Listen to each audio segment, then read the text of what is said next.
Hello everyone, welcome back to another video. So in this video I'm going to be talking about my favorite bass players. So these would be bass players that are in bands. So I'm going to think of as many as I could remember. I know I have a lot, but we'll see how many that I could remember. So let's get started. So my first favorite is Billy Sheehan. He's definitely one of my top favorites. He has been in a few bands. I believe he started out with this band called Talus. I think that's the band that he started out with. Then he flew into Mr. Big, where he played bass with them for a while until they split up. Then he became the bassist for the Winery Dogs, where he started playing with guitarist Richie Kotzen, who has a very good looking Telecaster. So Billy Sheehan is most famous for his bass, which is a Yamaha Attitude bass.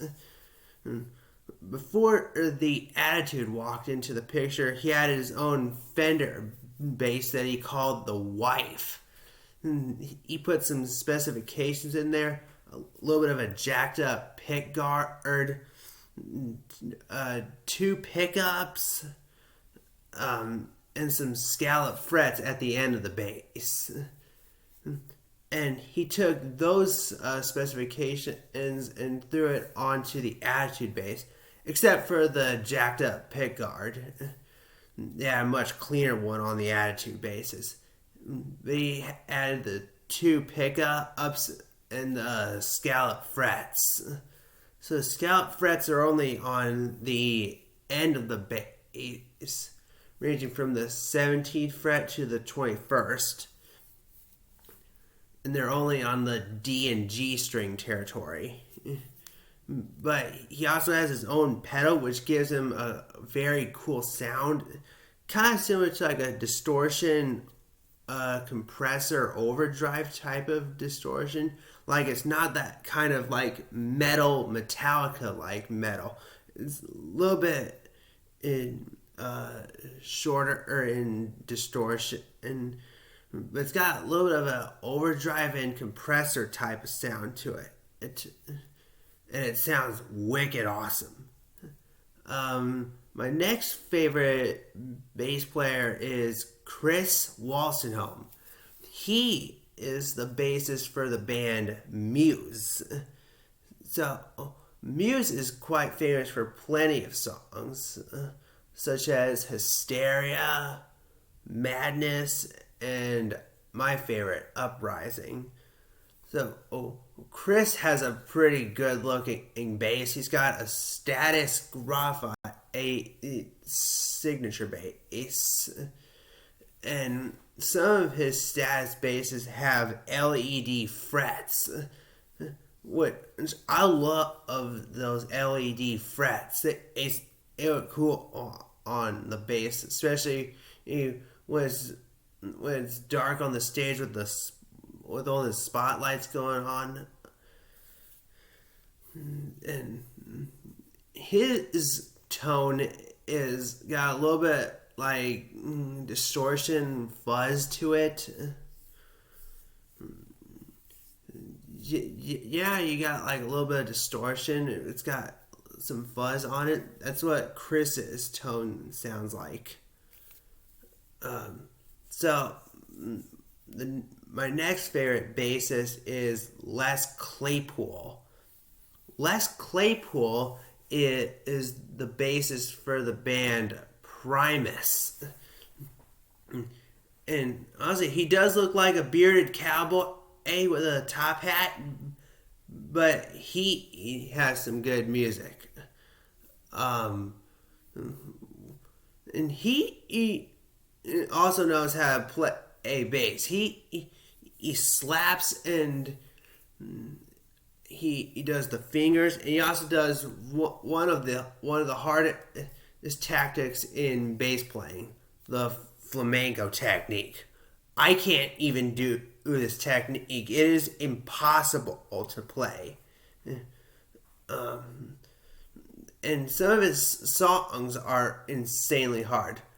Like Tommy the Cat, that song is by far the hardest. It's got slapping and a heck of a lot of the flamenco technique, which I know I can't do it on my bass, but if I show you with just my hands, it kind of looks like this.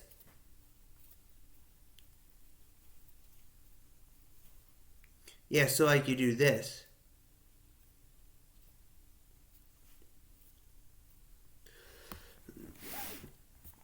He thinks that creates much of a big sound, but he is a pro at slapping. Another favorite song from Primus is my top favorite. Why Know His Big Brown Beaver. I know the name sounds weird and the lyrics may sound weird, but it does seem a bit friendly. Like it's not dirty or anything. Let's see. What's another favorite bassist that I like? Ooh, John Entwistle. Oh, John Entwistle is an English bass player who is the bassist for the band The Who. And by English, I really mean British because The Who is from England. They're famous for quite a few songs. Well, the most famous is probably My Generation. That's an easy song, I'd say, to play on bass. It's got a good bass solo from John and a little guitar from Pete. Everyone knows Pete Townsend is being famous for his windmill technique.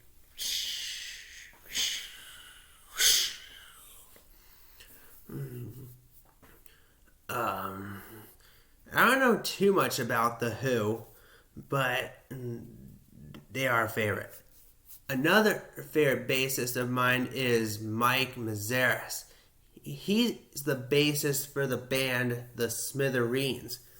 Now, I'm sure at this point the Smithereens have slowed down on playing, not just because of COVID, but the fact that they lost their lead singer, Pat, who died in June of 2017. But that didn't stop the Smithereens from playing after his death. They still continued on playing with guest singers. But Dennis, Jimmy, and Mike still run around entertaining people. There's two songs from them that I know and like: Blood and Roses and Behind the Wall of Sleep. Out of the years of listening to them, Pat's look has really changed. I remember when I watched the music video for Behind the Wall of Sleep, he looks totally different, and in those old days before the new Pat came around, he looked nothing like the old Pat. You can see it in Behind the Wall of Sleep. How different and Pat looked.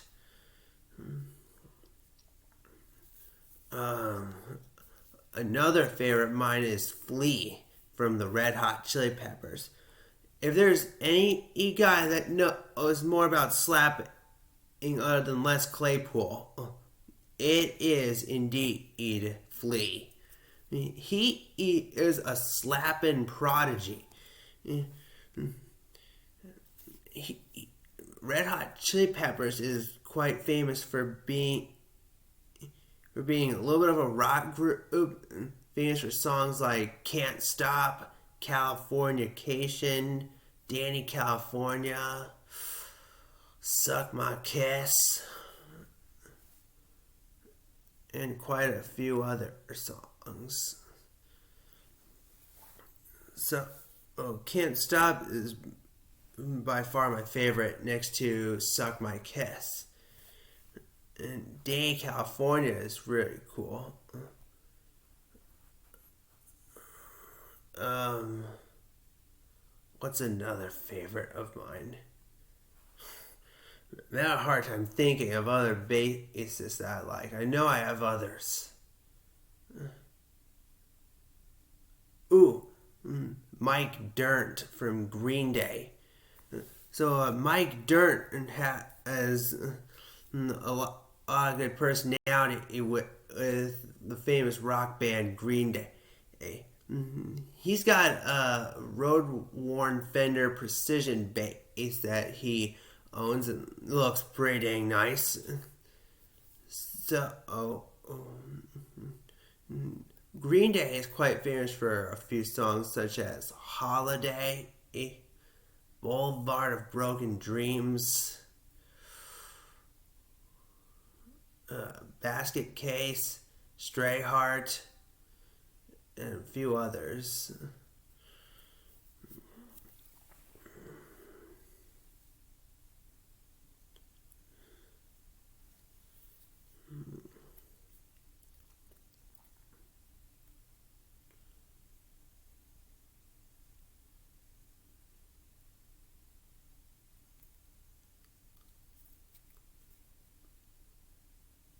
Ooh.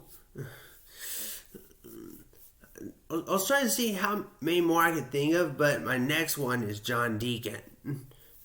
John Deacon was the bassist for, or probably the world's most favorite band, Queen. Like, Queen is like legendary. Everyone loves Queen, and even though even though they don't have their lead singer anymore, and their bassist retired. So all that's really left in the band is Brian May and Roger Taylor. They still keep the band alive. So John Deacon retired from the band, and Freddie Mercury died. But despite Freddie's death, Brian and Roger still keep Queen running. I know Queen is quite famous for plenty of songs, especially their hit song "Bohemian Rhapsody," and then another one, "Bites the Dust," "Killer Queen," "Fat Bottom Girls."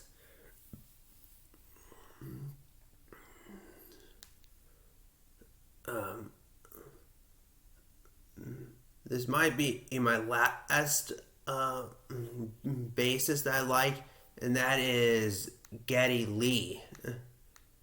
Geddy Lee is the bassist for the band Rush. So I don't know too much Rush. The only song I really know from them is "YYZ." That is a tricky song to play.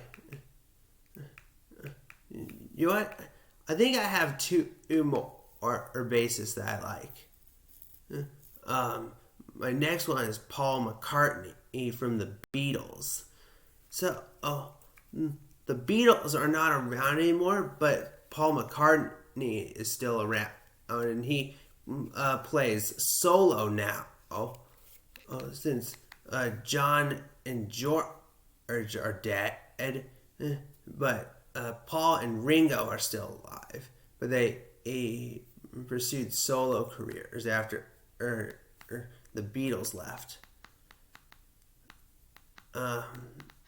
And my next and last bass player is Michael Steele.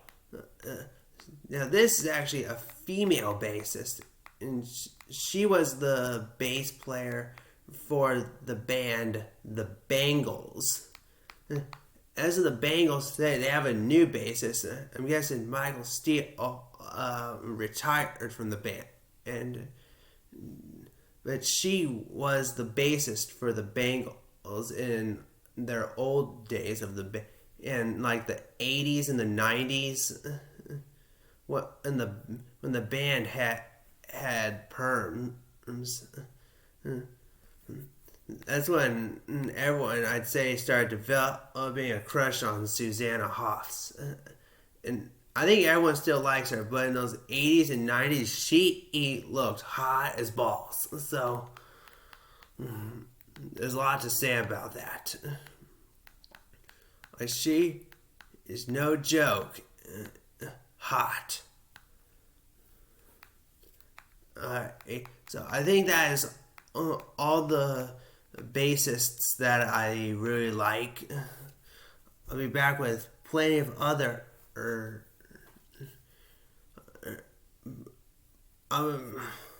I messed up on words. I'll be back with plenty of other videos soon.